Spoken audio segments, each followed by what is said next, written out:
Hello, hello mes chers entrepreneurs, afropreneuses, entrepreneurs intuitives et spirituels. Comment allez-vous aujourd'hui? J'espère que vous allez bien, j'espère que vous êtes en pleine forme. Alors, je viens faire une vidéo en direct aujourd'hui. Déjà d'une, pour prendre des nouvelles de vos nouvelles, savoir comment vous allez.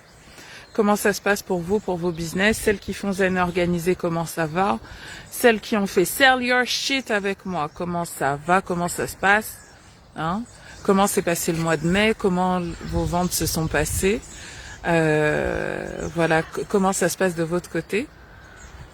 Et puis, donc n'hésitez pas à me dire en commentaire comment ça va, donnez-moi un petit feedback. Et puis, je viens répondre à une question de Christelle. Qui m'a posé des questions par rapport au dépôt de marque, déposer son concept, etc. Comment ça se passe? Est-ce que c'est nécessaire? Comment ça se passe? Est-ce que c'est nécessaire? Hello Gigi, comment ça va? J'espère que tu vas bien. Donc, je vais vous dire moi mes réflexes en fait. Mes réflexes en termes de dépôt de marque, etc., comment je fais pour protéger une marque et comment je fais pour protéger une marque et pourquoi c'est important de protéger sa marque, à quel moment vous devez protéger votre marque et qu'est-ce que vous pouvez protéger exactement dans cette marque, d'accord? Donc déjà, il faut savoir une chose, c'est que on peut protéger une marque, mais on ne peut pas protéger une idée. On ne peut pas protéger un concept. C'est pas possible. C'est pas possible. Une idée n'est pas protégeable.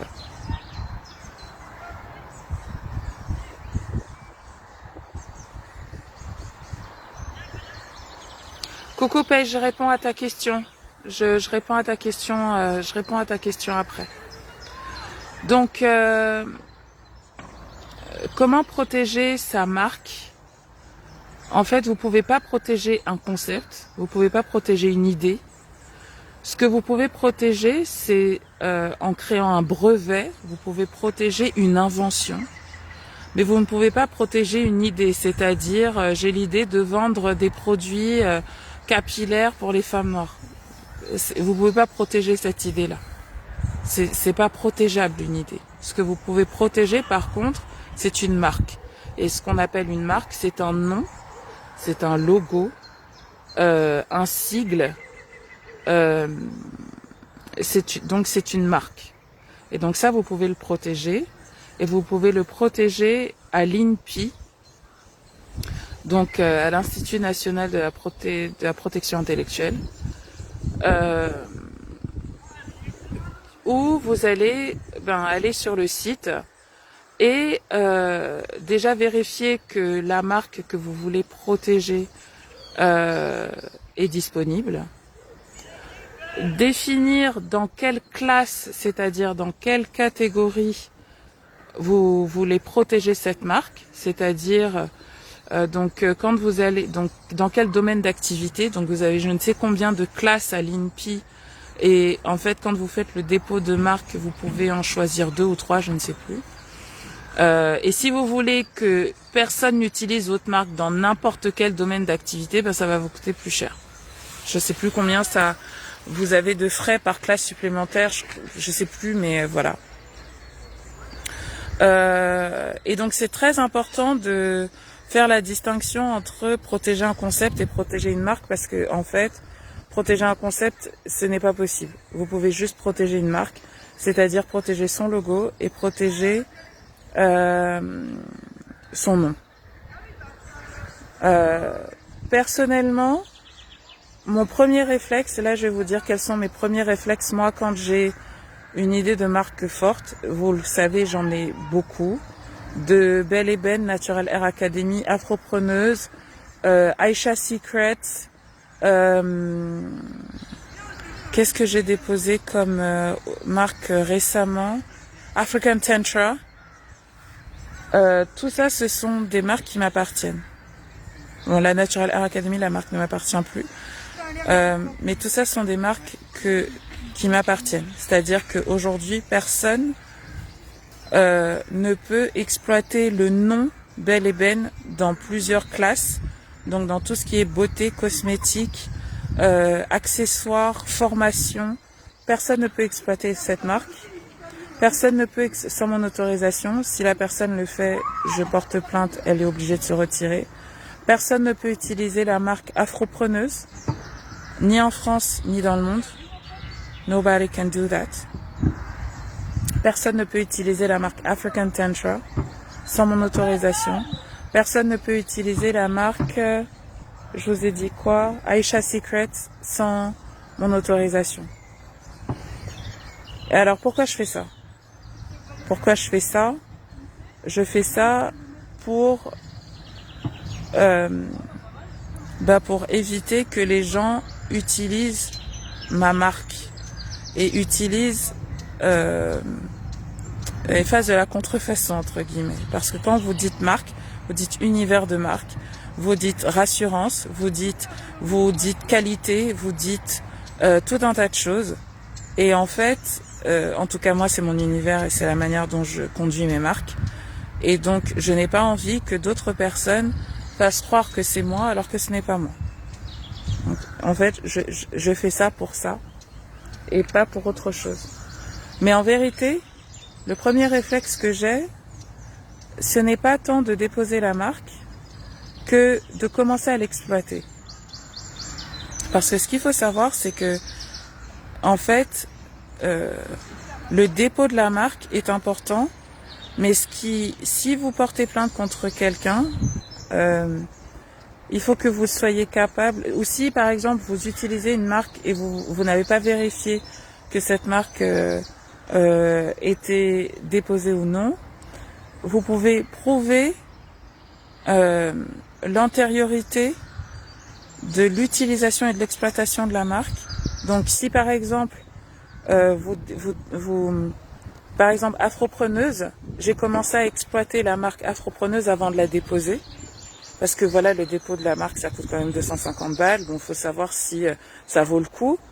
Et donc, en fait, je commence à exploiter la marque avant même que je la dépose. Comme ça, même si quelqu'un, un petit margoulin s'amuse à la déposer, je peux dire, non, mais moi, j'ai commencé à l'exploiter avant. Et donc, les preuves que j'apporte pour dire, j'ai commencé à exploiter cette marque avant que vous ne la déposiez, c'est que j'achète le nom de domaine. Donc afropreneuse.com, afropreneuse.net, afropreneuse je ne sais quoi. Ça vous coûte 1 euro, 10 euros par an, faites-le.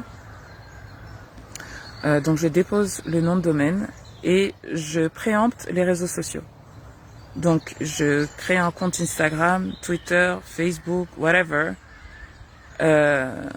pour prouver que j'ai exploité la marque avant, en fait. Donc c'est pour ça que je vous dis qu'une idée business ne vaut rien tant qu'elle n'est pas exécutée. Et ça en est la preuve. C'est-à-dire que si quelqu'un exploite votre marque ou l'idée de marque que vous avez ou l'idée de concept avant vous, la loi lui donne raison. Parce que votre idée, tant que vous ne l'avez pas mise en œuvre, elle ne vaut rien. Et même aux yeux de la loi, elle ne vaut rien. D'accord ? Donc je pense que c'était des précisions importantes à vous donner. Une question très importante pour... donc je remercie Christelle de l'avoir posée. Et je veux vous dire l'importance en fait de passer à l'action. Parce que souvent vous êtes là et vous dites non mais il faut que je dépose la marque, il faut que je crée le logo, il faut que je passe par un graphiste, il faut que je fasse ceci, fasse cela. Et en fait vous vous retardez. Parce qu'il faut vous dire que maintenant vous savez ce que ça veut dire spirituellement avoir une idée, ça flotte dans l'air. Vous n'êtes pas la seule à la capter. Vous n'êtes pas la seule à la capter. Il y en a d'autres qui la captent. Ok ? Et une fois que vous l'avez captée, matérialisez-la le plus rapidement possible. Mettez-la dans la matière, de manière à ce qu'elle vous appartienne. Qu'elle soit votre. Parce que les idées, ça flotte dans l'air. Vous voyez pas comment plein de gens ont les mêmes idées en même temps? C'est des énergies en fait. Donc, if you have an idea, do it. Do it. ou assurez-vous que les fréquences soient tellement hautes pour que vous, en fait, vous avez 10 ans d'avance sur les gens. Moi, c'est souvent mon cas. 5 ans, 10 ans. En fait, ouais, moi aussi, j'avais cette idée, mais nanana, nanana. Voilà. Donc, si vous n'avez pas une âme de précurseur, et je peux vous dire que vous avez beaucoup de chance, parce que c'est souvent les précurseurs qui se cassent la gueule. Si vous n'avez pas une âme de précurseur, matérialisez le plus rapidement possible votre idée. Et je vous dis, le logo, on s'en fout. Le logo, on s'en fout. C'est le nom et ce que vous en faites. D'accord? Voilà. Donc, paye. Pour répondre à ta question sur Zen Organisé et sur les modules entrepreneurs, je suis désolée, je ne les ai pas rajoutés. Ils sont déjà prêts. Donc, je vais faire ça la semaine prochaine, lundi prochain. Et si d'ailleurs tu as des questions précises, n'hésite pas à me le dire. Mais les vidéos sont déjà prêtes. En fait, elles sont dans mon ancienne plateforme et je les ai pas basculées sur cette nouvelle plateforme-là. D'accord? Ok. Christelle, si tu veux intervenir sur le live, dis-moi. Paye, si tu veux intervenir sur le live, dis-moi. Et si tu as des questions que tu veux me poser maintenant, n'hésite surtout pas. Coucou Missy Nice. Ok? Voilà, profites-en parce que... Mais non, mais c'est normal. C'est normal, je pensais à toi. D'ailleurs, Paye, il y a quelqu'un qui a créé un compte Facebook Paye kératothérapeute, c'est toi? Ou c'est quelqu'un qui usurpe ton identité? C'est ce que je voulais te demander en fait. J'ai vu ça hier et je voulais te prévenir. Je savais pas si c'était toi ou si c'était quelqu'un d'autre. Kératinothérapeute ou something like that. Dis-moi, hein, sinon on signale la personne. D'accord?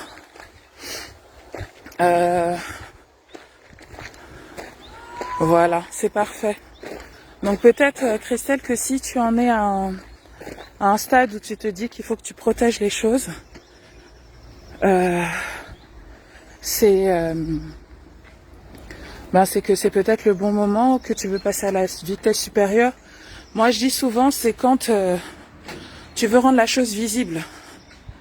C'est-à-dire, si tu veux faire des campagnes presse, ou si tu veux passer une étape supérieure, tu vois, que tu veux booster les trucs. Là, faut investir. Ça peut valoir le coup. Tu vois, moi, je me rappelle que, en particulier pour, Belle Ébène, j'ai déposé le nom, vous voyez, j'avais le nom de domaine, mais j'ai déposé la marque. J'avais le nom de domaine depuis 2 ans. J'ai acheté le nom de domaine belleébène.com, je pense, en 2008. Par contre, ce n'est qu'au moment où j'ai décidé de créer l'entreprise que j'ai acheté la marque. Donc quand je suis passée à un step au-dessus dans le game. Mais les noms de domaine, faut les acheter. Là même, je me dis, mais est-ce que le nom de domaine belleébène.com m'appartient encore? Ah non, je l'avais scratché, je l'avais pas renouvelé. Oh là là, Clarisse. Et maintenant, si vous savez, si je veux me racheter le nom de domaine Belle Ébène, ça me coûte genre $4000, un truc. Tellement il y avait du trafic sur le site, en fait.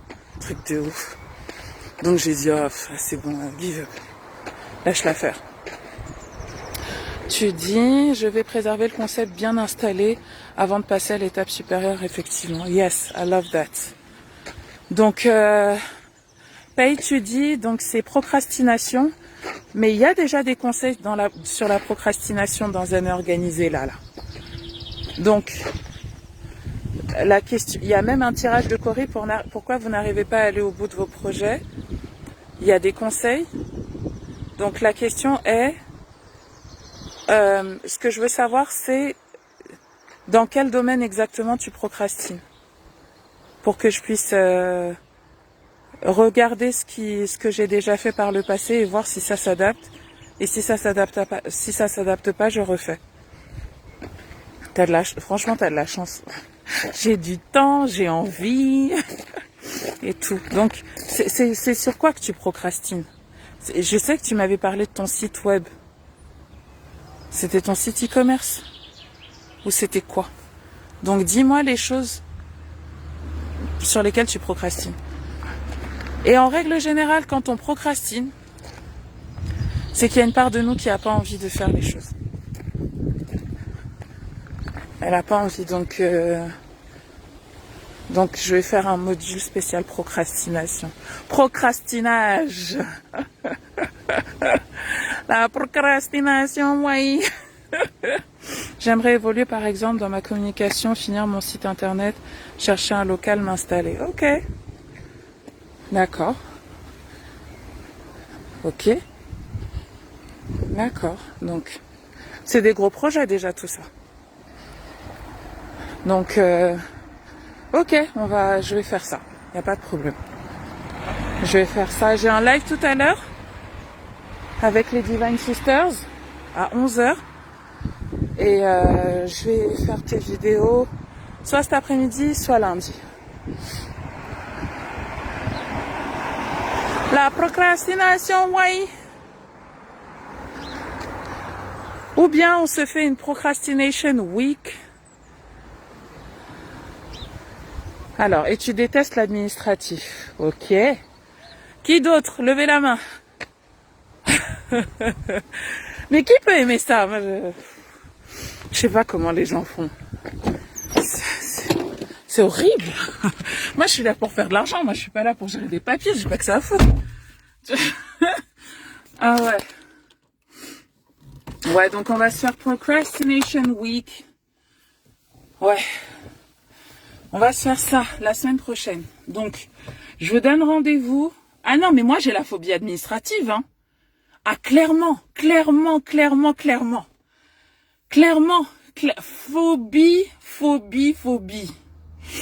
Phobie. Je vous ai pas raconté la dernière fois? Pour faire le passeport des enfants, j'ai mis 2 jours à m'en remettre. 2 jours. 2 jours. Phobie administrative. J'ai mis 2 jours à me remettre de l'histoire du passeport des enfants. Je suis arrivée, c'était les 12 travaux d'Astérix. La go, elle me dit, ouais, les photos sont pas conformes. Alors que j'ai fait les trucs par internet, par anticipation. J'avais tout pré-rempli, temps fiscal, machin, truc. J'arrive, elle me dit, la photo n'est pas conforme. Je dis, ah bon, mince. Sachant qu'avant ça, on était parti au photomaton, on est resté, genre, on a refait les photos au moins 8 fois, je vous assure. Elle dit, photo pas conforme. Retournez à Leclerc. On retourne à Leclerc. Le truc, ça marche pas. Photo pas conforme. On retourne. Elle nous dit, mais non, c'est pas conforme. Je peux pas les prendre. Et gna gna gna, ouin ouin ouin. J'ai dit, mais putain, c'est pas possible. Elle dit, ouais, j'ai dit, mais c'est le confinement. Les photographes sont fermés et tout. Elle dit, non, regardez là, la photographe juste à côté. Je dis, bon, je vais appeler. La go me prend. Elle nous prend, on a eu de la chance. Elle fait des photos conformes. On va à la mairie, on retourne. C'est-à-dire qu'un truc de 15 minutes, on a mis 2h30. Mais je suis rentrée, j'étais vidée. Ça veut dire que j'ai l'impression que la mairie, c'est un gouffre énergétique. C'est des gens qui te pompent ton énergie et tu ne sais, pour un passeport. Non, c'est de la folie. C'est de la folie. Donc, j'ai juste dit, écoute, en fait, j'ai pas le choix. J'ai pas le choix, je vais serrer les fesses. J'ai pas le choix, en fait. Ils ont le pouvoir sur moi. J'ai juste à acquiescer, à traverser ce truc. J'ai dit, je mets ma musique, nanani, nanana et tout, pour élever un peu mes vibrations. Et après, je rentre, je dors. Mais il faut vous dire que moi, j'ai tout supprimé. Ça veut dire que par rapport à la gestion de mon entreprise, j'ai tout automatisé. J'ai pris un comptable à qui j'ai donné mon... en fait, je reçois toutes les factures par Internet. Je fais pas d'achat euh, par rapport à la boîte en physique, je fais tout sur Internet avec la même adresse mail. Tout arrive sur la même adresse mail. C'est le comptable qui gère, qui fait la facture, qui fait tout. Moi, il a toutes les clés. Je veux pas savoir. Je veux pas savoir. Je veux pas savoir. Et tout ce qui est le reste administratif, là, donc... en fait, est-ce que j'ai encore des choses à gérer avec l'administration? La déclaration, je fais ma déclaration d'impôt annuelle et je crois que c'est tout. Et comme maintenant c'est pré-rempli, j'ai juste à faire tac, c'est fini. Voilà. Sinon, le reste, les EDF, les trucs, les machins, j'ai tout automatisé. J'ai tout automatisé. Ouais. Tu dis, faut guérir ça parce que vraiment, moi, ça me freine dans tous les domaines. Ben, en fait, tu sais, il faut comprendre qu'il y a des trucs pour lesquels on n'a pas trop le choix. Et ça, tu l'acceptes, en fait. Mais il y a des trucs sur lesquels tu as la possibilité de simplifier ou de déléguer. De simplifier ou de déléguer. Et surtout, en fait, ben c'est drôle parce que ce matin, j'ai fait un live sur la page Facebook de Thérapies Africaines où on me disait le message des guides, c'était simplifier en fait. Et il y a toujours une manière plus simple de faire les choses. C'est-à-dire que, euh, par exemple, moi, je reçois plus de courrier chez moi. Tu as tous les trucs je sais pas moi, toutes les factures de la maison. Je reçois plus de courrier chez moi. Tout arrive par mail. Tout arrive dans un dossier. Euh, Tout est en prélèvement automatique. J'ai créé un compte spécial pour toutes les charges de la maison. Je mets de l'argent, la même somme d'argent tous les mois dessus. Tous les trucs passent. Je veux pas avoir à gérer ça. Tu vois? J'ai simplifié. Je veux pas être en contact avec eux. Je veux pas. Et donc du coup, voilà. L'administration. J'ai pas à les gérer, tu vois.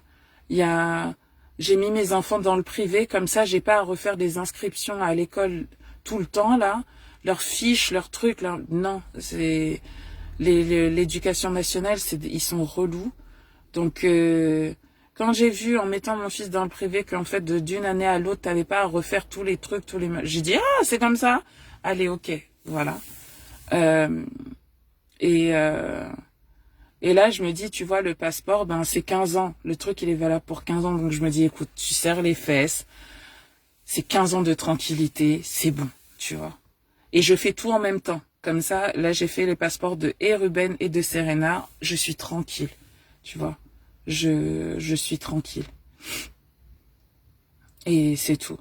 Tu vois, et l'autre chose que je vous conseille, mais toi, Christelle, t'as fait Zen Organisé, donc tu sais, c'est de regrouper de tout faire en même temps.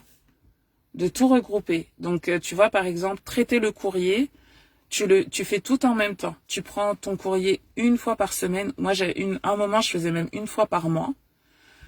Tu laisses dans la boîte aux lettres. Tu t'ouvres pas. C'est pas le moment. Le jour où tu as le temps, tu es décidé à t'en occuper. Si c'est une fois par semaine, c'est une fois par semaine. Moi, c'est le premier jeudi du mois. Tous les premiers jeudis du mois, c'est ma journée administrative. Le reste du temps, je ne m'en occupe pas. Et je n'y pense pas. Et je n'ouvre pas les courriers. Non.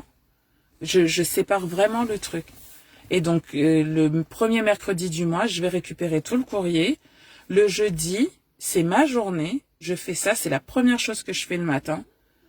Je fais pas autre chose. Et je gère tout ça. Je gère tout. Et là, comme j'ai beaucoup simplifié les choses, j'ai plus grand chose d'administratif à gérer. Il y a quoi comme truc administratif à gérer? Il y a les factures, les impôts, les trucs, les machins. Faut automatiser. Faut pas se prendre la tête. Tu vois? L'autre chose que je fais, c'est que je donne des adresses mail différentes, en fait. Pour tout ce qui est administration et tout, une adresse mail pour tout ce qui est facturation, une adresse mail, de manière à ce que les trucs, et puis il faut regarder sur Gmail en fait, faire en sorte que les trucs n'arrivent pas dans votre boîte de réception, que ça arrive directement ce soit directement archivé, que ça arrive directement dans un dossier. Tu les vois même pas en fait. Tu pars du principe que c'est payé. C'est payé. C'est payé. Et l'autre chose que vous pouvez faire aussi, c'est avec la banque, vous pouvez créer un autre compte bancaire où vous voyez si vous pouvez créer un sous-compte où vous faites le calcul de tout ce que vous avez, de toutes vos charges fixes, vous virez l'argent sur ce compte-là et en fait vous donnez ce RIB de manière à ce que vous soyez sûr que tous les prélèvements passent. Parce que souvent, les courriers qu'on reçoit, l'administratif et tout, c'est « Oh, tel prélèvement n'est pas passé » ou « Telle facture ceci » ou « Telle facture cela ». Donc, moi, j'ai supprimé tout le courrier. Je reçois que des mails. Et en fait, j'ai pas d'impayé, de retard, de trucs, de machin, parce que je fais en sorte que il y ait tout le temps de l'argent sur ce compte. Vous voyez? Donc, on en parlera la semaine prochaine. On va faire ça. On va faire ça, je vais faire un live tous les matins, enfin lundi, mardi, jeudi. Attendez, avant que je confirme, je vérifie mon engagement. Donc les vidéos, je les ferai plus tard parce que la semaine prochaine, elle est très très chargée. Ou je les ferai lundi, je pense. Je les ferai lundi pour vous. Mais comme lundi c'est le lundi de Pentecôte, les enfants sont là, ça va être compliqué. Donc plutôt jeudi prochain, jeudi ou vendredi prochain. On va se faire ou la semaine d'après, ce sera plus libre. Je vous confirmerai ça, je vais vérifier mon emploi du temps, j'ai pas envie de vous dire des bêtises. J'espère que je vais pas me faire arrêter par les gendarmes. Donc je vous laisse mes chéris. J'espère déjà que ces conseils-là vous ont aidé. Courage à toutes mes phobies administratives. Je vous fais de très très très très gros bisous et je vous dis à la semaine prochaine. Vendredi prochain, je vais vous faire plein de petites vidéos qui ensuite seront dans un et organisées, d'accord? Avec plein de conseils pour que vous puissiez arrêter de procrastiner, mieux gérer votre temps, d'accord? Allez, gros bisous, bye bye. Mouah.